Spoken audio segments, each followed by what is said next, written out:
Hello everybody, Bruce here with part 5 of the Kiara's Pizza PHP project that we've been working on. And if you haven't looked at parts 1 through 4, please go back and watch them. All right, so in the last video we did the delete here, right? Where we could delete something, it would remove it from the database. And now I want to show you just how to add in a Bootstrap Navigation.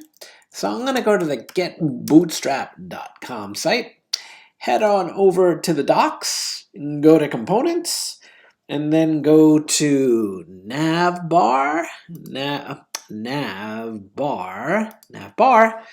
and I'm going to just, for now, I'm going to take this particular navbar that's on the page, and I'm going to click on copy, the copy button right there. Doink. And what I'm going to do is I'm going to, I'm in VS Code, and this is the display, the display orders page. And what I'm going to do is I am going to, you see where we have this, container here, right above here, right? I'm going to put in a require ing slash, let's call it navbar.inc.php, navbar.inc.php,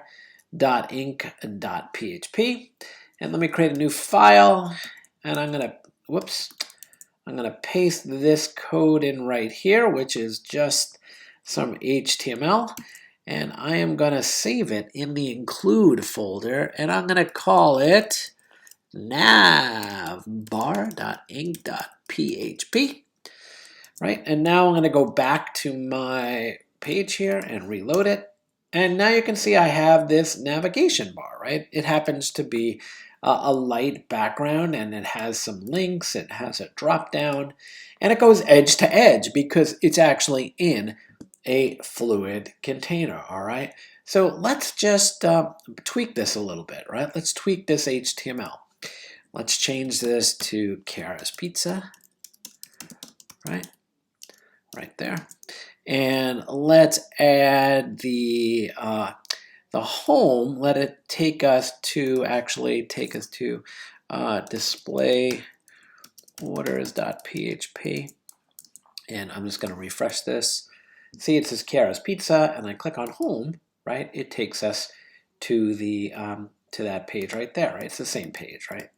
So let's change this link right here to, let's see, what is the name of the form to create a pizza? It is called order pizza. So let's put in here order-pizza.php. It's a local relative URL, and I'm going to say order pizza. Okay, just like that. And let's see what happens. I'll reload the page, order pizza, and it takes us to our form. Now, it would be nice if we had this navigation right here. So let's go into the order pizza form, order pizza.php, and right above that container, let's just require the navbar. Right, there it is. Let's just require that. So now, when I go back to the form, did I not save this? Let me just see. Require inc. Did I not save this? Oh, what's going on here? Oh, there it is. Gotta scroll up. I keep doing that. So Kiara's Pizza, right, is here. If I click home, it takes me to there. In fact, for the home, right, let's go back to the include, right, the navbar, right? Let's look at this link right here. I can make it a link, right? And we'll just make it display record, display orders, right? Display orders.php. So now when I click the Kiara's Pizza, right, it takes me there. And if I'm on the order pizza, and I click on Kiara's Pizza, it takes me back to the display orders, right? So I'm going to get rid of this drop-down thing here and this disabled. This whole drop-down right here, this is a drop-down. I'm going to get rid of that. And I'm going to get rid of the next link too, which just, again, this Bootstrap stuff shows you how to do things. And I'll leave the search here for now. Again, we don't have anything wired in here to like post or do anything. But I'll do that. I'll just leave that like that. And just to show you with this Navbar component that's part of Bootstrap, the Navbar has a background color, Navbar dark, right? So, and then the text, the Navbar dark is the theme, and then the background is going to be dark too. And watch what happens just by changing those class names. I get a nice dark background. Now this Kiara's Pizza open orders. It's a little kissy right there up against the nav bar. So we're done here. I'm done with this nav bar. So I'm going to go back to this is the order page. Let me close that. And here is the one I was talking about, right, where Kiara's Pizza, right, was a little close. So let's give this some margin top. We'll make it at 5. That's as much as you can go. There we go, and create. So see how they're at the same level right now. It's probably a little bit too much, but good enough for rock and roll. And then this table, I'm going to push it a little away. I'm going to push that table a little away by giving it some margin top of 3, like that. Reload, and yeah, that's better, right? White space is your friend. All right, so that's that. So we added a navbar component. Okay, that's a navbar component. There's a lot of different things you can read about with the navbar component. How to do different things, how to make it sticky, and position it at the footer if you wanted to, and make it fixed there as well. But I'll leave that up to you, right? One thing, I just want to give some more space here between the update and delete actions. So I'm going to go back here, and right here where I put where are you? Right here where I put the TH, where I put the actions, and then I put them right here, right down here on line 48. I'm just going to, let's see, record $order right here, okay? I'm just going to use HTML entities, NBSP semicolon, NBSP semicolon, and let me reload this. And now you can see they're spaced apart. I can actually do it a little bit more. I'll do just 4 spaces. Let's see what we get, okay? So you see how they're separated like that, all right? We could actually even put icons in here using Bootstrap, but we'll save that for another time. So what we want to do now is we want to be able to click here and bring us to something that's going to update this particular order. Right? This particular order. And what I should do, just to help you out a little bit, is I'm going to add the ID column here. So I'm going to go back, and here I'm going to define in my table headings, actually right after the actions, right here, whoops, TH, I'll put ID, right? And then right here, I'm going to echo out right after the actions, right? I'm going to echo out table data cell and a closing table data cell. And then I'll take the order that we're currently processing and get the ID property from the object.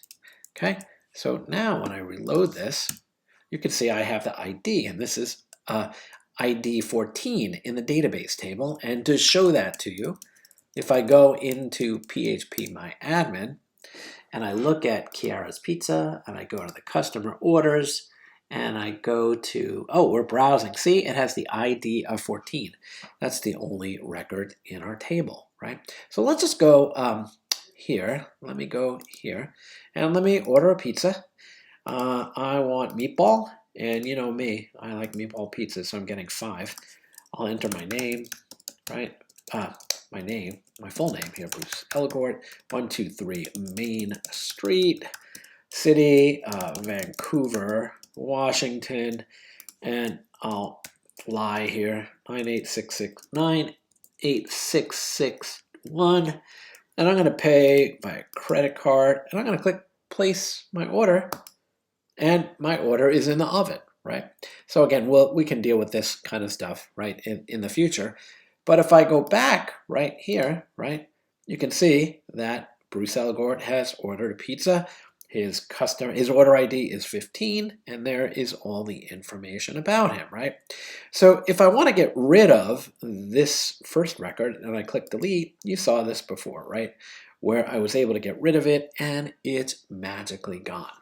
So let's set up our update process and let's think out loud together, right? So this update, right? Let's go look at what we need to do and think about it together, right?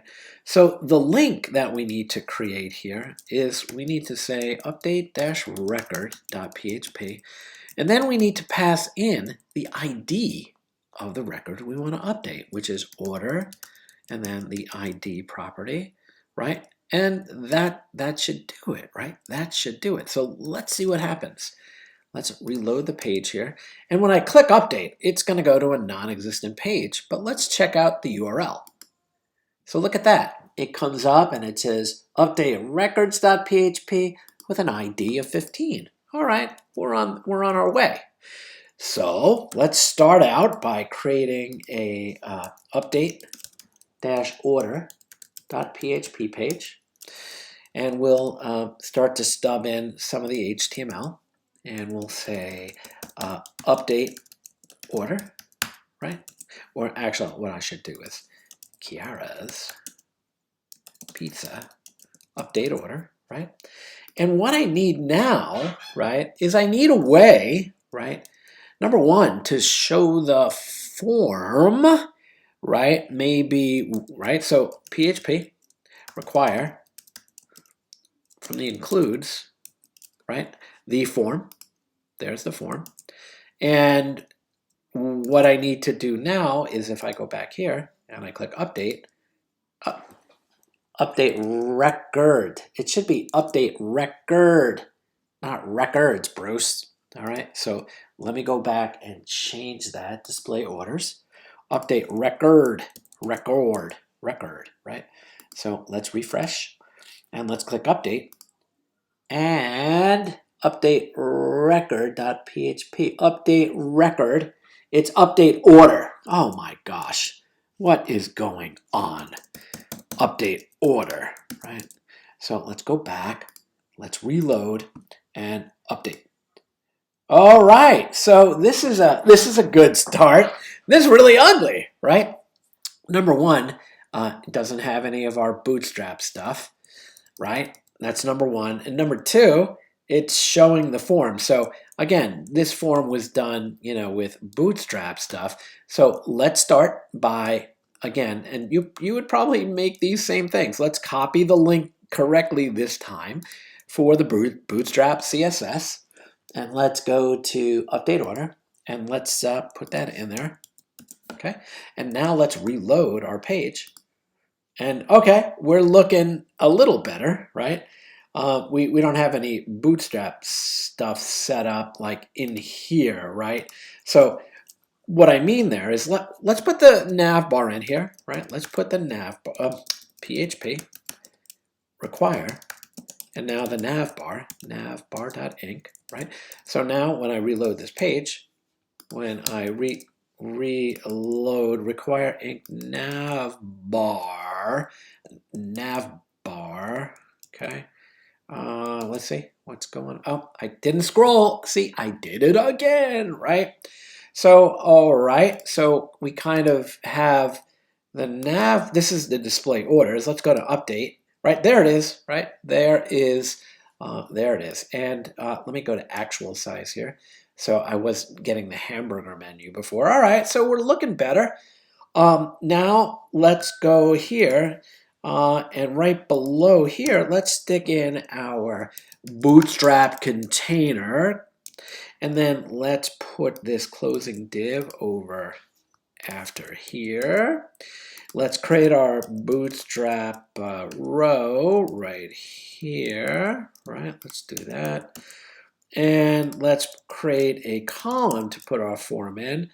And let's do that. And again, we'll just, we'll make it, I forgot what I did before, but I think on small displays, it went across 12. On medium displays, it went across 12, dash me 12. And on large displays, it went over 6, right? Something like that. I'll move the closing div.